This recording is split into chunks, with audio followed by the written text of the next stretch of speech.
सगळ्यात मोठी चुकी झाली सर तुमची, तुम्ही त्या प्रोजेक्टला फ्लॅट घेऊन. रिझन काय झालं माहिती आहे का? आज 5 वर्ष झाली तरी पण तुम्हाला पोझिशन मिळत नाही.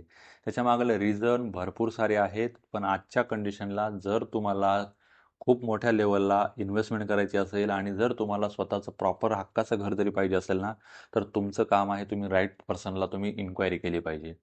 आज जर तुम्ही बघताय ना, चरोलीमध्ये तुम्ही जो फ्लॅट घेतलाय तो आज तुमचा डेड इन्व्हेस्टमेंट झाली आहे. तुम्हाला मी आज राईट ऑप्शन देतो की तुम्ही तिथून बाहेर कसा पडायचं आणि राईट प्रोजेक्टला फ्लॅट कसा घ्यायचा आहे.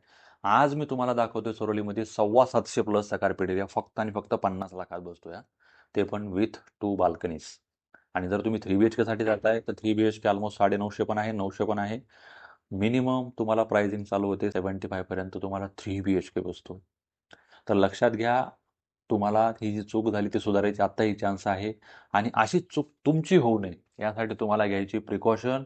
राईट पर्सनला राईट डिटेल्स विचारा आणि तिथं कस्टमर तुम्ही तुमचा फ्लॅट बुक नक्की करा.